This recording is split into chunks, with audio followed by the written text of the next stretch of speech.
coba mengulas lagi, apa sih alasan kita untuk keluar dari kampus? Ada dua hal ya. Pertama itu faktor eksternal, yang kedua itu faktor internal.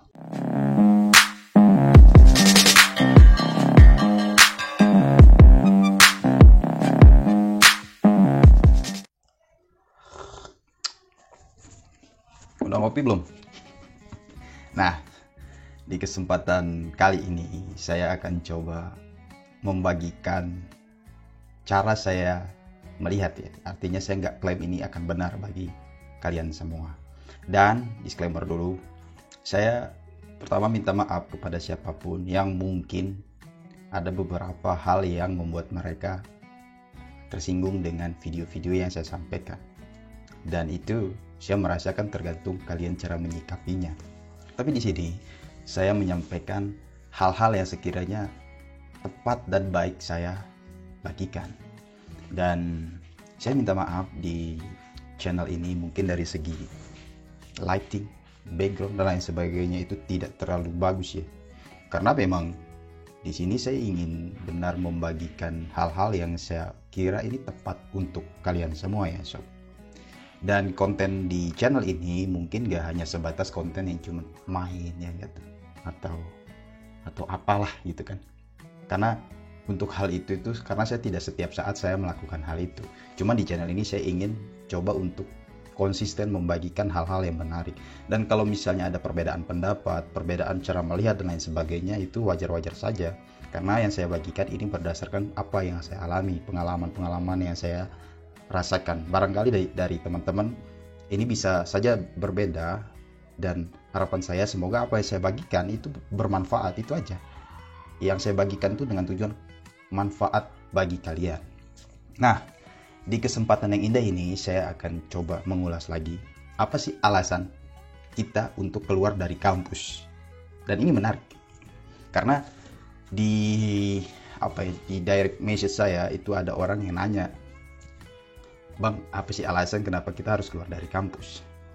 Nah, ini butuh waktu yang menurut saya cukup lama saya harus menjawab ini. Tapi ini menurut saya ya, itu harus saya klarifikasi dulu agar teman-teman atau kalian semua sob yang menyaksikan video ini nggak mengira ini semuanya benar. Nah, menurut saya ada dua hal yang mengakibatkan kenapa seseorang itu keluar dari kampus atau dia meninggalkan kampus. Yang pertama itu faktor eksternal, yang kedua itu faktor internal. Nah, kita coba bahas sedikit satu-satu ya. Kalau faktor eksternal itu yang sampai saat ini saya analisa atau saya lihat itu dipengaruhi oleh, satu, dikeluarkan oleh kampus. Dua, itu karena lingkungan yang memaksanya untuk keluar, artinya maksud dia tergiur karena lingkungannya udah pada lulus semua dan teman-teman kelasnya udah lulus semua.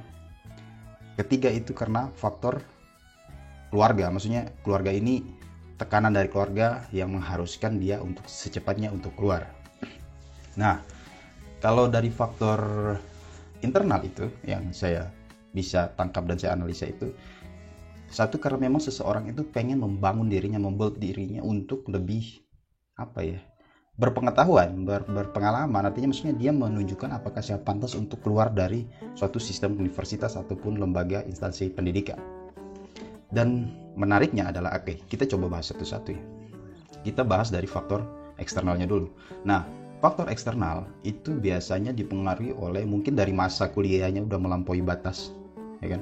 Misalnya di S1 ada satu sistem kampus yang mewajibkan itu 4 tahun, tapi mensunahkannya 7 tahun misalnya ya, atau 14 semester.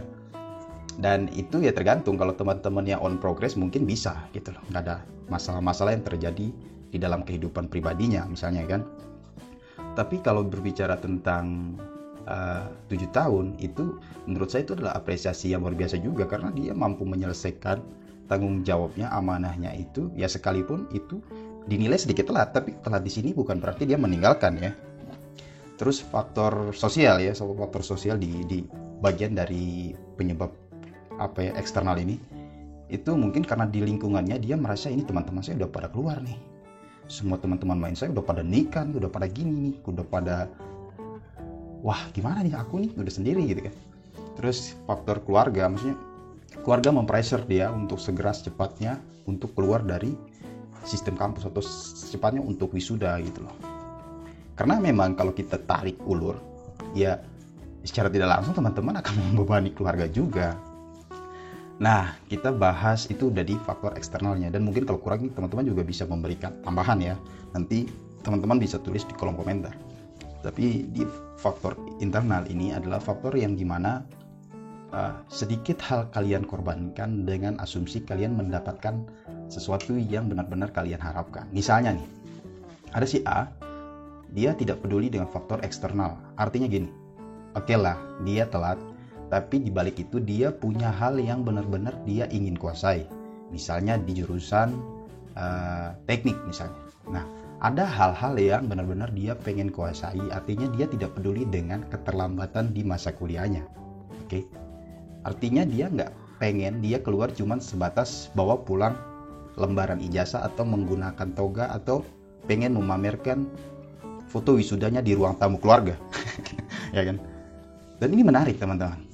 Nah, hal-hal ini itu akan mempengaruhi secara tidak langsung, cuman yang saya lihat, yang saya rasakan juga secara pribadi. Nah, secara tidak langsung nantinya ini akan mengakibatkan atau memberikan dampak itu kepada teman-teman yang setelah itu atau setelah wisuda itu akan mengalami keresahan, kebingungan. Kenapa? Karena asumsi saya kalau setelah wisuda itu kita menghadapi dunia itu lebih rimba daripada hutan rimba.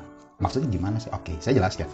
Saya gini, saya mengasumsikan kalau kita di masa pendidikan itu kan selalu di rules-nya jelas tuh, jadwal kuliah, yang nafkahi siapa dan lain sebagainya. Karena yang saya ingat dari orang tua saya itu saya bilang gini, dari ayah saya ya maaf ya, maksudnya ini mungkin teman-teman juga punya filosofi atau semangat atau hal yang terinspiring dari orang tua ya. Cuman kalau dari ayah saya selalu bilang gini, masa ayah udah beliin kamu cangkul terus ayah yang cangkulin sawahmu. Dan ini menarik, dan ini saya memaknainya begitu dalam dan begitu lama. Nah, artinya kalau teman-teman atau kalian nih sobat semua ya, udah wisuda, saya yakin kalian akan mengalami keresahan.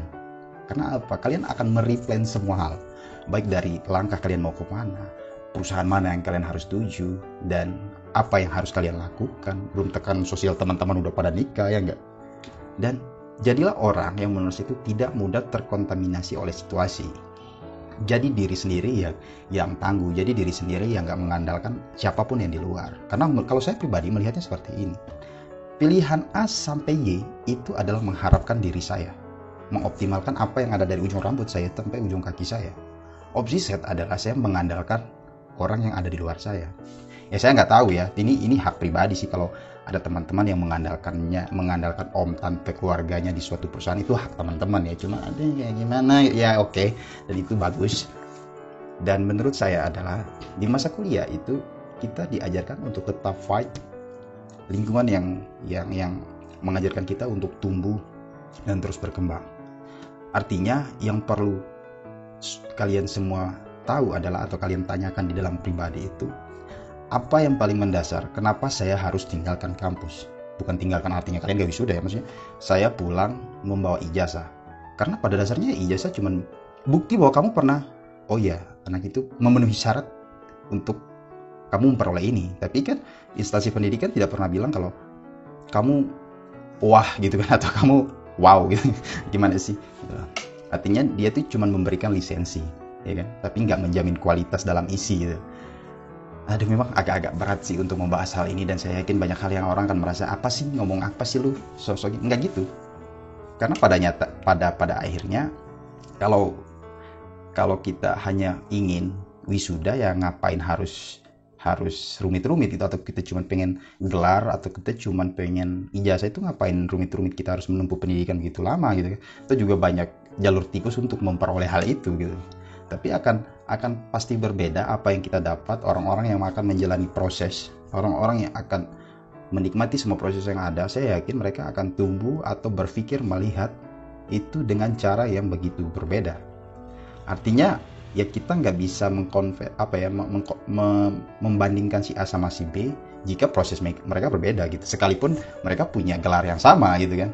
Artinya ya teman-teman juga pasti punya teman yang kira-kiranya apa ya, susah saya jelaskan. Mungkin teman-teman bisa komen lah ya kan, takutnya ada yang ya udah, artinya saya kembali ke topik pembahasan tadi. Yang perlu teman-teman tanyakan di dalam diri itu adalah apa hal yang mengharuskan saya, atau maksudnya something yang membuat saya harus keluar dari sini. Faktor eksternal, pengaruh luar, atau faktor internal di dalam diri kita. Dan ingat, semua itu ada masanya, dan masa itu yang perlu kita manfaatkan. Apakah ini efektif, apakah ini apa ya sih, bagus nggak sih waktunya. Karena ada yang orang bilang 3,5 tahun, 4,5 tahun itu hal yang apa ya, yang wajib kita selesaikan. Tapi pada nyatanya juga kalau kita bicara pada ruang keberhasilan juga, banyak orang yang udah selesai secara akademis cepat, tapi ending-endingnya ya teman-teman bisa lihat lah ya. Saya nggak berani menjudge itu, takutnya, bukan judge saya, maksudnya takut berkomentar tentang itu, takutnya ada beberapa pendapat yang berbeda, dan itu wajar-wajar saja.